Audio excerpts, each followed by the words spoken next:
Good afternoon, everyone. My name is Scott Anderson with the Clackamas County's Public and Government Affairs Department. Today we're here for the Local Public Safety Coordinating Council meeting. Malcolm McDonald, Director of Clackamas County's Community Corrections, will be chairing this meeting. So today there will be a public comments section available at approximately 1:20 p.m., if not sooner. I'll prompt any members of the public on how to make a comment at that time. People will also have the option to send in a question or comment via email, and we can go ahead and read those. If you're a member of the public, you can send those questions or comments into the following email address. It's clacconews@clackamas.us. Again, that's clacconews@clackamas.us. If you do have a comment or question that you'll be asking in this meeting, we do ask you that you provide your name and keep your comment to less than 3 minutes. With that being said, I'll now turn it over to Captain Malcolm McDonald. Good afternoon. We have three guests with us today. We have Jennifer Reese and Priscilla Bunting from treatment courts for our action item, the first one of the day, and then we have Alice Perry here for our Advancing Racial Equity and Public Safety Work Group presentation. But since we're starting a little late, I'm gonna skip the approval of minutes. We'll come back to that. I want to get straight to treatment court approval. So the grant application for the Oregon Criminal Justice Commission, Specialty Courts Grant Program. Since we have a few members that will need to leave right around 12:45. So this will be a discussion, a brief overview by Jennifer Reese and Priscilla, and they're available for questions. The material was sent out last Friday. I've asked them just to kind of do a brief overview of what has changed from the last application 2 years ago, anything significant, anything else they wanted to add about the program. So I will turn it over to them. Thanks, Malcolm. Priscilla, do you want to start first and just kind of provide some context into the grant application itself and what we're hoping to achieve by applying for these grants? Yes, thank you, Jen. Hi, I'm Priscilla Bunting. I'm the new treatment court coordinator for Clackamas County, and I coordinate for Dewey Court, Mental Health Court, and Adult Drug Court. This is my first year in this position. I just want to give an overview. The CJC grant is one of our main funding sources for our courts. And what we do is we use this funding for mainly participant support for our participants in each of our programs.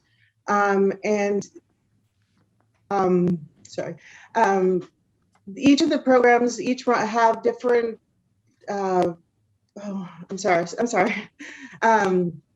each program itself is individually run with 3 different judges, and this grant will help us with housing, external services. Jen Reese team, who is our treatment provider for all 3 courts now, provides the mental health treatment, the adult drug court treatment, and now the Dewey Court, which is new. This year, new is we're applying for our Dewey Court. We are revamping that program. We brought treatment in, so we have a specialized treatment program in it instead of multiple treatment providers. And so this is very exciting for us. And Jen's team is coming on board. We have a case manager for that program. So we're very excited for our participants to have additional services and more streamlined across all 3 courts. And the other 2 courts, just so we have a little update for those 2 courts, Mental Health Court has 2 tracks. One is a diversion program track, and then the traditional mental health court program, which brings us in pretty decent numbers. Each program, we provide housing and services for each of those 2 tracks. That is new to that program. Also, we have very close relationship with our aid and assist program. And so one of the things with the grant that's new this year is that we are looking at increasing our numbers for the grant monies, because we have kind of coordinated that a lot of our aid and assist participants may trickle down into our mental health court. And that monies that will, that extra monies that we're asking for help sustain them with extra services, wraparound services and housing, so that the fluidity of aid and assist into mental health court is easier and has a lot more services provided to those individuals that need that type of service.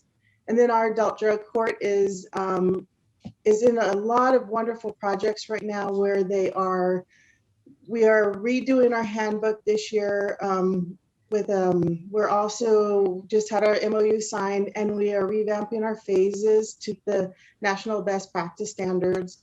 So some of the money that we are asking for in our grant for adult drug court is kind of correlated with the standard practices of new phasing, which gives each participant longer in each phase before they are required to get employment. And this would allow them to, stabilize, and then, but the housing piece is a little bit more expensive, and so we're asking a little bit more. And those are the few things that I can tease out. I know Jen can speak a little bit more to the other things she sees or elaborate on what I've talked about.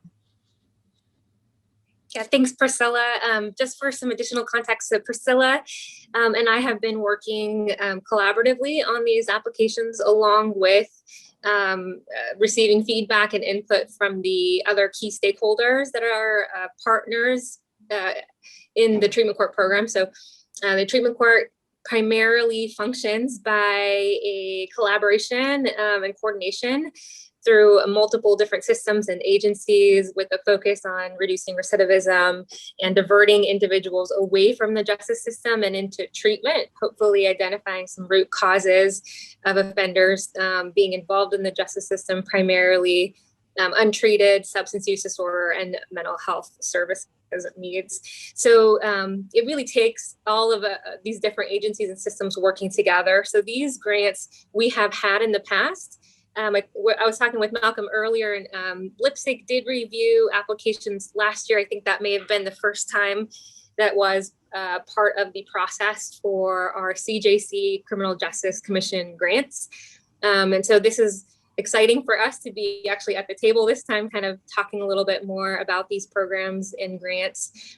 These are grants that are, again, through CJC. So the monies we're asking for are all coming from the Criminal Justice Commission, and are frequent grants that occur every 2 years that we've applied for multiple years in the past. And the effort really is to ensure the sustainability of our specialty court programs. And like Priscilla already mentioned, that we have 3 specialty court tracks or offerings through the court. And this year we are applying for funding for all 3 of those tracks.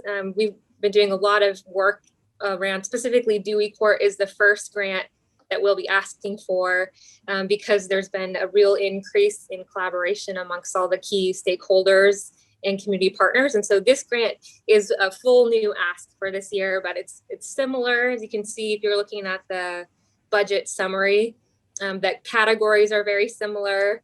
Our hope in actually being able to get funding for Dewey Court is to better support the participants in achieving successful completion of the program. So the funding will go primarily to client supports and services. There are also some additional sanction fees and costs that are specific to Dewey Court that we're hoping to be able to use funding to support those needs, so that those are no longer barriers to participation or accessing even the diversion portion of the program, because participants in the past have not had funding to pay for some of those things up front. So we're hoping it will increase access and in general break down other barriers such as transportation and other things that we just haven't had the opportunity to fund in the past. So Dewey Court will be first this year. Again, training and some personnel costs are part of that ask. Priscilla kind of already mentioned mental health court.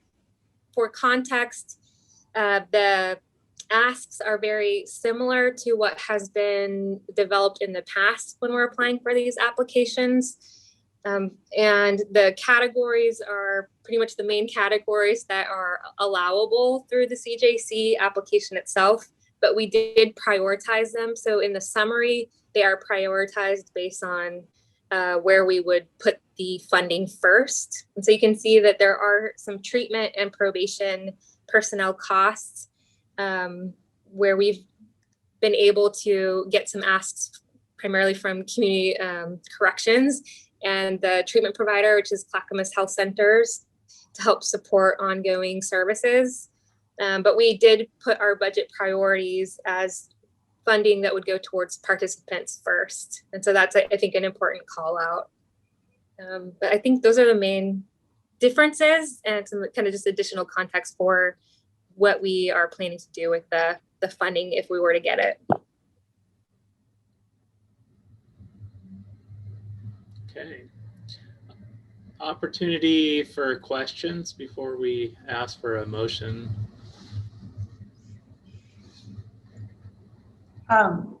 This isn't a question, but Ann Leininger here, judge for the Adult Drug Court program. I want to emphasize all the careful collaboration that's been going on. It's extremely helpful that we have Priscilla Bunting here as court coordinator. She's dived into this role at the worst possible time, starting in the middle of COVID and continuing up to now in the middle of COVID.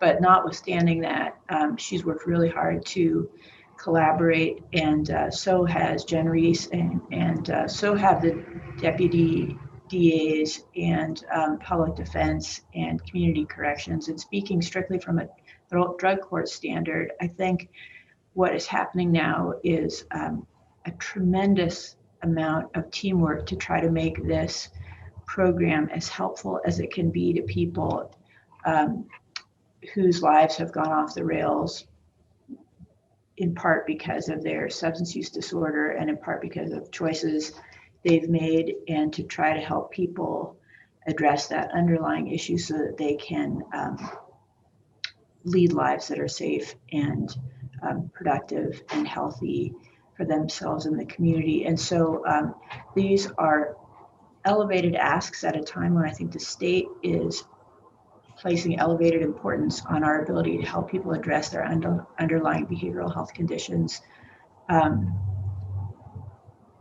And we are working hard to make sure that we are doing that in accordance with national best practices. I think it's really good work, and we would love your support.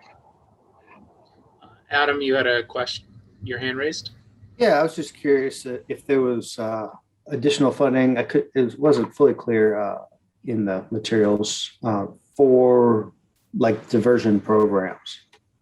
So, for example, we help fund the LEAD program through Central City Concern. I just was curious to see if there was any sort of additional diversion funding that could support a program like that. And if so, would that be outsourced, or is that something that would be done with county staff? If you're referring to the mental health diversion program, it's not that I know of, to answer your question, frankly. That program we have just blended into our mental health program itself. So we use the same funding from the CJC from the regular track. And so the diversion is not distinguishable outside for grant purposes. So it's just one court, mental health court, and one of the tracks is diversion. So it's not in itself its own program to get grants for, and we have not applied for any additional grants for that particular diversion. Just the sole thing that it's, as soon as if someone completes that program and graduates successfully, their charges are dismissed, and then they also have wraparound services so that they may not, future offend or have any recidivism in that particular program. And I'll if that add was to the that question about the diversion. These are diversion programs, but they're not the pre-court involvement diversion programs. They're pre-prison, for example, in adult drug court programs. So if you've got offenses that you are convicted of that are so significant that you would otherwise be going to prison for 24 months to 36 months or so, then this allows a person to, instead of going to prison, deal with their underlying substance abuse disorder and build a solid life for not being involved with the criminal justice system. But the law enforcement assisted diversion, which is a tremendously important program that I endorse appropriate funding for sure, is not part of what this grant application is. Got it. Thank you. Thanks, Judge. Just to add that these are specific programs in and of themselves. Each one of these is a specific program that has its own model and treatment model and best practice model. So they're just unique in that way. And that is really what the grant is for.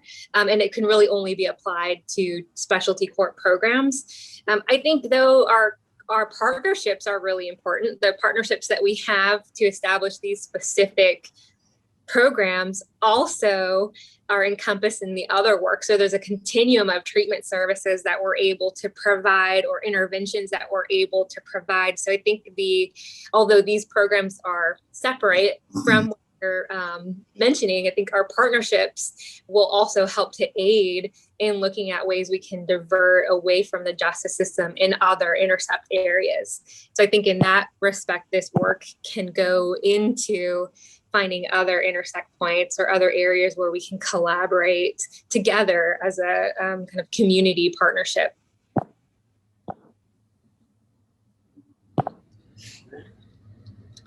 Well, I'd be looking for a motion to support the grant application for specialty courts and LIPSIC providing a letter of support for their application. I'll second. I need someone to make the motion. I'll make the motion as described. I'll second. Oh, second. Very good. Malcolm, I had a question. With this, and I can't recall, but do we get kind of like a quarterly or some 6-month update on outcomes and outputs of the program as part of this?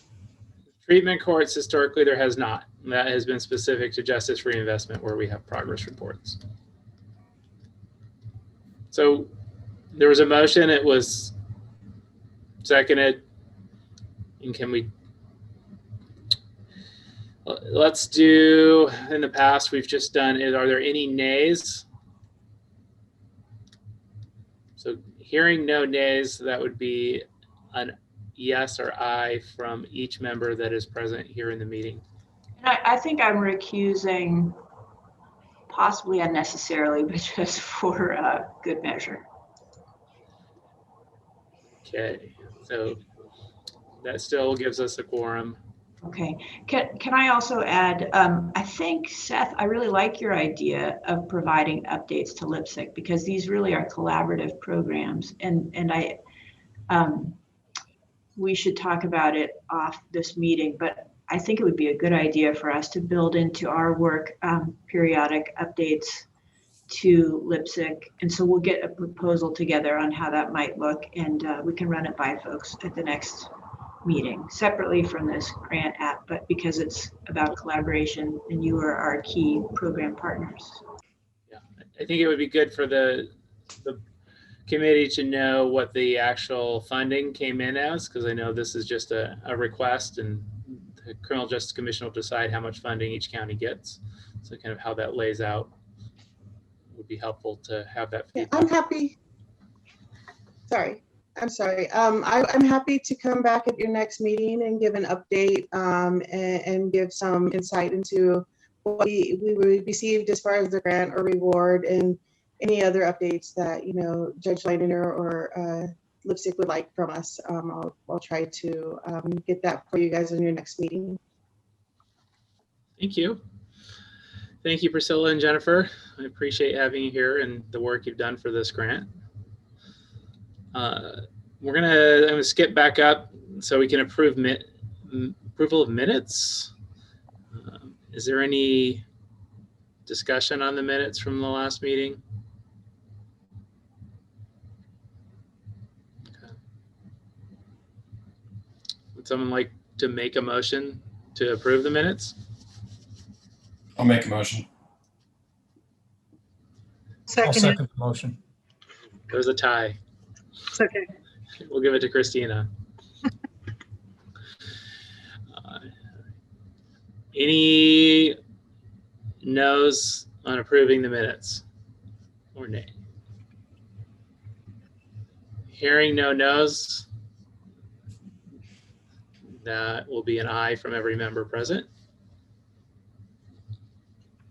Okay, we can move on to our next action item, which will be just a review and update from Seth Lyons on from our Advancing Racial Equity in Public Safety Work Group.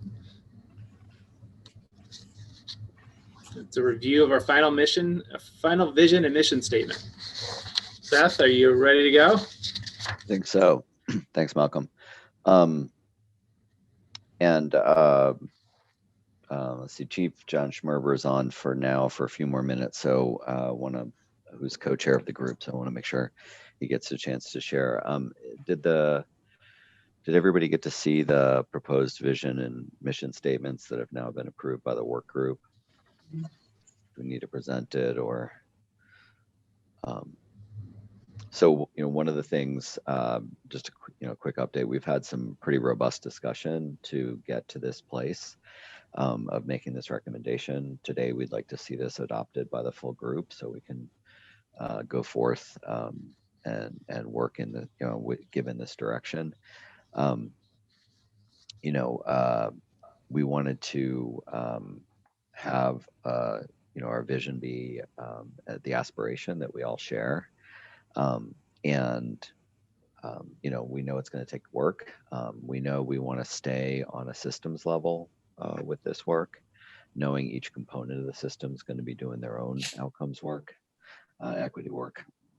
And we have had, in addition to LIPSIC members, Under Sheriff Michael Copenhaver from the Clackamas County Sheriff's Office and Chief Luke Strait from Milwaukee Police have both been direct participants on the work group. We've got a couple of updates about additional resources that are going to support this work, but I want to turn it over to Chief Schmerber to add any comments about the mission and vision and also talk about the process because he's our representative to the 13 chiefs around this and has been able to have those conversations. Yeah, thank you, Seth. Yeah, everything as I couldn't have said it better. I mean, you're spot on with the mission and vision. A lot of robust conversations about keeping it at a higher level and to work within systems. We recognize outcomes for different systems will be different, and for law enforcement, it might be a little bit different, just based on our line of work, just like the rest. But all the chiefs have been briefed on this. I've seen the mission, I've seen the vision, and it's not any surprise. It's what we all agree with anyhow, and as we move forward. So I think the key is developing that lens that we've discussed, that you'll hear more of, that equitable lens to utilize when our hiring practices or our grant application practices, whatever it is, we can apply it to. We'd want to apply it to. I think we're all working. All our intentions are the same, and we want to get to that area where we provide equitable service to our community and to the clients and customers that we serve. So.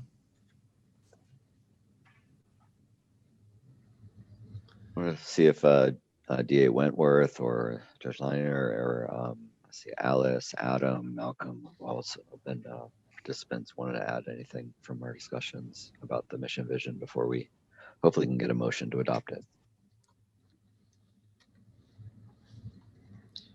So I have a raised hand from Director McMahon. Well, I don't want to cut off any of the folks that were on the work group and speak out of turn. Is now okay? Yes. Okay. First of all, I really want to thank you all for the work that's gone into this. This is not an easy topic. There's so many layers and pieces of this that come together. So I think that it's the vision and the mission statement are both very, I are really a great job, and I know that you've put a lot of thought into it. The only question that I had was related to the mission statement, to just get some clarity. It says here, transparency and support to the components of the public safety system to prevent, reduce, and eliminate disparities and their causes. So I just wanted to get a little clarity as to what the group meant. I think I know what you meant, but I want to make sure that I'm tracking it accurately, what you meant by the components. How is that defined? I'm assuming the juvenile department is a component, but I don't want to assume wrong. So what were people thinking? Well, I'll take a stab at it and then see if anybody else remembers this piece of the discussion better than I do. What we talked about is that in all areas, all components of the public safety system, there are equity. There's there's a field around how to assess inequity and what are the best practices. And for this, we want to support the components by coming together at the system level to look at how is the system overall performing, and have each kind of member do their piece to be accountable to the overall results, is the best way I can recall to put it. Obviously, the transparency, we want to be able to get a work plan and data that we can look at to show how the system is performing. And so we'd be looking at overall outcomes of the public safety system more so than digging into this prosecution practice or this specific law enforcement practice, but what's the system producing overall? And I'd certainly invite anybody else to chime in and tell me if that answer is in the direction you were looking.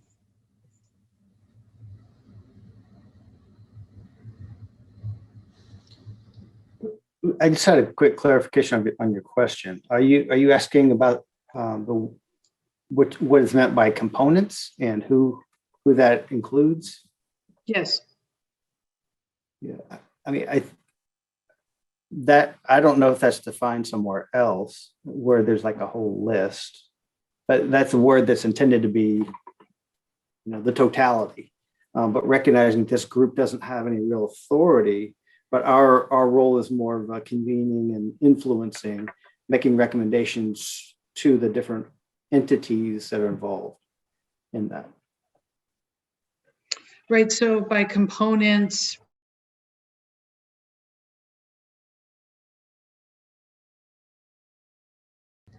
we have this money right now till the end of the year. I'm also hoping the commission may be willing to extend that. So we have more time to utilize the funding. So I think this group already approved us to, for that funding to go for this use. I think this group already approved that at a previous meeting, but we just wanted to report back on the proposed scope of work and get any comments, or I don't know if we need an action on that because it's still just a proposed scope of work, but get any comments so we keep moving in this direction and know we've got the pulse of the group. well, that sounds really exciting to have somebody with expertise to help us really shepherd us through that process so that we actually come up with an action plan. I think that's great. That's really exciting. Thank you, Seth, for sharing that. Yeah, absolutely. I mean, I think we're also super excited about the community voice because, we all have some level of community connection and listening groups and advisory bodies, but to expand that and make sure that we're hearing as a system how the system's being experienced. I think we're all excited to see how that informs us. So then the last piece is Adam Freer had a possibility to get some assistance in a capstone project from graduate students to help move this work forward as well. And so it looks like we have that as a possibility on the table more concretely at this point. You want to give an update on that, Adam? Sure. So yeah, it's a student group from the University of Southern California where I completed my doctorate, And they are all Master of Public Administration students. This is the capstone project that they're required to do to complete the program. And I believe we have at least one of them observing today. We're very excited. We were selected. It's for the summer term, so it's a concise and pretty action-packed schedule. The individuals are Marisa Fuse, Hector Hernandez Delgado, and Natalia Smith. And they sent their resumes, and they're a very impressive group. There's a lawyer, there's a Fulbright scholar. And so very excited about what they're going to be able to accomplish. So what the group decided as the scope of the project was really so we attempted to figure out how to narrow the project. So we were talking about policing. Do we want to focus on any other aspect or component of the public safety system? And where we landed was we don't know where to focus, because we don't know yet where the problems are and where we should focus our attention. And so the project we came up with then was a monitoring system. So the student group can really look nationwide, do some deep research, and make some recommendations on what kinds of information, what kinds of indicators, what kind of data to gather to help guide our work in knowing where we should focus our attention, knowing where some solutions have been developed, some best practices, and also then help obviously monitor our progress as we move forward in increasing equity in our public safety systems. So we haven't actually met yet. We were just notified recently, I think week before last, in that week, and we'll meet for the first time this Friday. And so the next step, just a couple steps involved really. So we're working on a scoping memo, which will help clarify what the project is. That's due on June 13th. They expect the draft report to be completed on August 1st. And in the subsequent week, between August 4th and 10th, they will do a presentation of their findings and recommendations. So if you're interested in being more involved in those steps, please let me know, and make sure to invite you to some of the meetings as we move forward. There's obviously going to be a lot of steps, and I'll be taking the lead in terms of coordinating the project with the team and with the professor. But definitely welcome any involvement, any interest that people want to participate in the process. Any questions?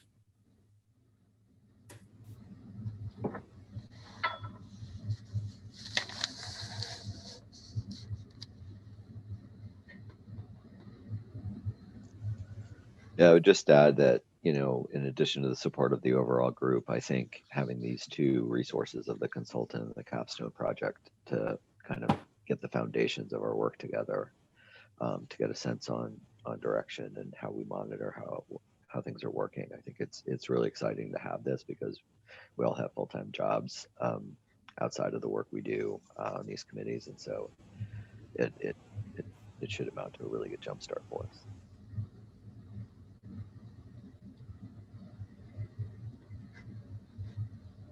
I don't know if anybody else had anything to add, but Malcolm, I apologize. You thought we were done a minute ago, but That's okay. That's our update. No, I appreciate that information. It's helpful for the group.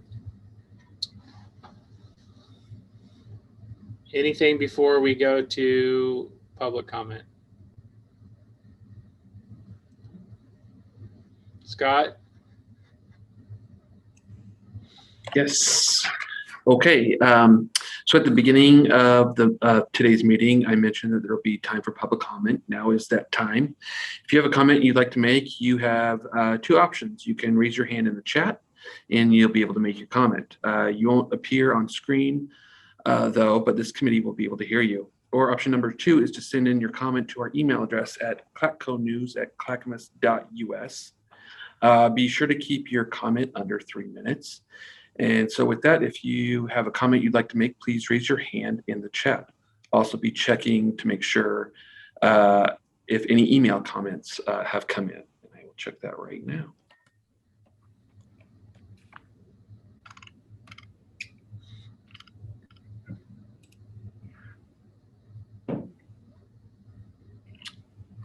Not seeing any comments in the emails, and I don't see anybody raising their hand. So I think with that, we'll close the public comment section.